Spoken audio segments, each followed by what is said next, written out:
はいどうも秀樹でございます。現在は飛行機の中にいるんですけども、今ちょうど夜勤の仕事が終わったところでしてですね、昨日の夜サンフランシスコからレディングに行って、今日の早朝レディングからサンフラに帰ってきたっていう感じです。はい。でちょっといろいろあったんで、ちょっとお話ししたいなと思います。なので今回はまたこうやって飛行機の中でお話しする感じでいきたいと思います。今まで過去の話で全部法律で守られてるという風に話したと思うんですけども、フライト時間だけではなくてですね、勤務時間もいろいろと定められてます。その勤務時間っていうのは会社に出社してからですね、会社に今から仕事行きますって言ってショーアップですね、そのショーアップしてから勤務時間が開始されて、その日、フライト1本か、2本か3本か、その日によってスケジュールは違うんで変わりますが、その日のフライト全部終わらして飛行機を完全に停止してパーキングブレーキセットして、もうそれ以上同じフライトクルー、同じ乗務員でこれ以上フライトがないってなれば、そこで勤務終了というふうになります。そんな感じで勤務時間があるんですよね。で勤務時間なんですけども、ちょっと簡単に表を作ってみたんで、こんな感じに表がありまして、縦が時間ですね、出社した時間帯が書かれてます。で横にその日に何本するかによって1日の最高勤務時間が決まってくるんですよね。なので朝早い出社時間になればなるほど勤務時間がちょっと短くなります。あとフライトの本数が多くなればなるほど勤務時間も短くはなってきましたね、多少なんですけども。こんな感じで見てみると、一番最高の勤務時間が朝7時から昼の12時前までの出社で、フライトが 1,2 本であれば、14時間最高勤務ができるということになります。この表によって自分の働ける時間が決まってくるんですよね。だからフライトによってはそんな14時間も勤務しないやつもあります。そのフライトとフライトの便間が短いやつであれば、パンパンパンパン飛んでってすぐ終わるっていうのもあれば、その便間と便間2時間空港で待たないといけないとか、そういうのもあります。こうやって勤務時間が決められてるんですよ。なのでこの勤務時間を超えるってなったらどうなるかっていうと、自分たちそれ以上働けないんですよ。もう無理やりでも飛行機から降ろされて違うクルーを当てます。なので皆さんも過去に前回話したと同じで、ここから日本に帰る時にメンテナンスの問題が出てきて、それをいろいろこうですね直して、よっしゃいけるってなってプッシュバックしてるんですよ。でプッシュバックしたらまた別の問題があって、またゲートに戻って、でまたこうメンテナンスのことで時間がどんどん経っていきましてですね、で飛行機がやっと治っていけるってなったんですけども、フライトアテンダントの CA の方の2人ですかね、2人がもうタイムアウトしちゃってですね、国際線なんでプッシュバックしてから勤務時間がやっぱこう長いじゃないですか。なのでもうその時点でプッシュバックしてから向こうの目的地に着いて勤務が終わる頃には、その最高の勤務時間を超えてしまうために、その人たちはもうそれ以上働けないってなったんですよね。はい、なのでまたそれで乗務員を入れ替える、待機している乗務員の人たちがこう代わりに乗ってきて、それで無事に日本に帰れたんですけど、そういう風にして自分たちまたこうやって勤務時間も定められてるんですよ。で今回のお話が夜勤のフライトだったんですよね。で夜勤は自分の会社は14時間で固定なんですよ。昨日6時2分に出社したんですよ。6時2分に出社して、そこから14時間、次の日の朝の8時には完全にフライトを終えてないといけないんですよ。飛行機がこのサンフランシスコに戻ってきてゲートにいないと、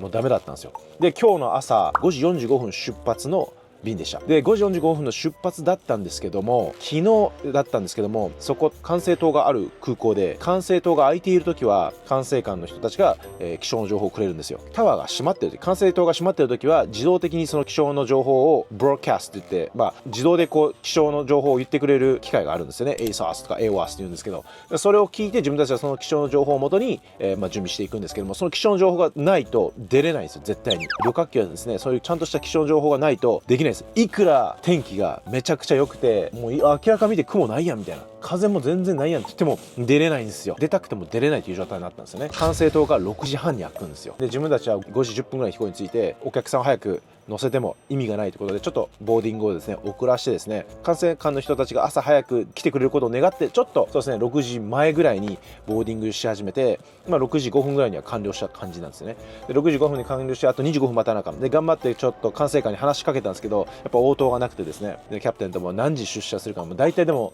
出社する前に準備とかするから、ちょっと早く来るんちゃうかみたいな感じで話してたんですけど、結局ですね6時20分ぐらいに、来まして、でタワーの人がごめんごめんみたいな感じで、待ってたっしょみたいな感じで、で自分たちが事情を説明して、気象の情報が欲しいんですっていう感じで、タワーの人もですね、一応それが分かってたみたいで、昨晩自動的に教えてくれる気象の情報の機械が壊れてたんですよ。で壊れたから、その人が直していったんですよね。直して出てって、その人が帰ってからまた壊れ始めて、直せなくてですね、納ノータムが出たっていう感じ、その空港の情報で出たらしいんですよ。なので自分たちも朝気づいたんですよ。朝見て、お、気象の機械が壊れてる、これだと出れないなみたいな、まあそんな感じになっちゃったんですよ。でまあその人たちが気象の情報を教えてくれてですね、なんとか気象の情報から、飛行計画書ももらって、全て準備整えて出ていきまして、6時半か35分ですね。さあ行こうかってなったらですね、この CRJ には Take off config OK っていうのが出てくるんですよ。要するに飛行機が離陸準備できてますよっていうのをメッセージ教えてくれるんですね。ちゃんとフラップが出てるかとか、まあ、トリムの位置関係とか、まあいろいろあるんですよ。はい。まあ、そういうので飛行機のコンピューターがこの飛行機は離陸準備できてます、離陸しても大丈夫ですっていうメッセージが出てくるんですけど、でもそれが出なくて、えってなって、でよく見たらメッセージが一つ出てましてですね、速度が測るものがありまして、でそのコンピューターですね、コンピューターの一つがダメな状態だったんですよ。なのでそのメッセージが出てこなかったです。ターミナルから滑走路向かってる最中のどっかのタイミングで出たんですよね、メッセージ。自分たちがこの飛行機に着いた時はもうなかったですし、チェックリスト終わった時もなかったんですけど、そのメッセージがこっそりひょっと出てきて、うわーとなってメンテナンスの人たちに電話して、頑張って直そうとしました。で一つ目の方法をやったんですけど直らなくてですね、おっとってなって、その時点では6時50分ぐらいだったんですよ。で話を戻しますと、さっきの最高勤務時間14時間って言ったじゃないですか。なので8時には着いてないといけないんです、ここのサンフランシスコに。なのでそれ逆算すると大体フライト時間30分ぐらいなんで、ディスパッチの人から情報も来まして、自分たちは7時25分に離陸しないといけない。7時25分にタイヤが浮いてないとゲートに戻って自分たちは8時間の休憩を取らないといけないことになってました。おっともう20分30分ぐらいしかないなみたいな感じになって、でそこからもう2つ目の作業に、サーキュットブレーカーですね。後ろにこれサーキュットブレーカーなんですけど、ブレーカーなんですよ。それを一つが出てたんですよ。ポップアップしてたんですよ。でまあそのメンテナンスに指示に従いながらリセットをしていくと、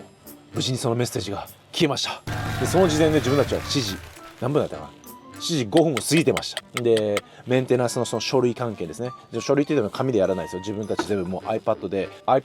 ディスパッチの人とかメンテナンスの人とこう書類の関係を全部やるので、そのちゃんともう飛行機が安全な状態に飛べますという状態にしないといけなかったんですね。それも全部ちょっとやっぱすぐ終わらないんですよ。向こうもいろいろこうね、必要な情報を記入したりして、その情報が終わったら今度ディスパッチの人も、そのことをまたね飛行計画書にも載っけたりしないといけなくて、それにちょっと時間かかって10分ぐらいだったんです。その間でも自分たちはちゃんとミスがないかどうかフライトの準備ももう一度確認してですね、てな感じでなんとか7時そうですね15分ぐらいになんとか離陸することができました。でこちらには8時前に到着して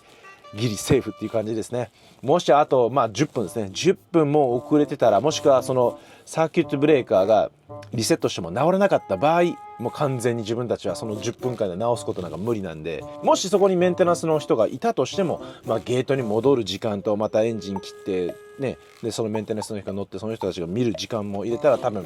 無理でしたね。はい。なんとか戻ったっていけたって感じです。そうやって1日の最高勤務時間があるよというお話をしたかったです。他には168時間、要するに7日間ですね、60時間以上の勤務はできないんですよ。だから60時間で決まってるんです。他にもありまして、672時間を見てだいたい28日です。要するに1ヶ月では190時間がマックスですね。はい、皆さんいかがだったでしょうか。今回はちょっとパイロットの最高勤務時間についてお話ししてみました。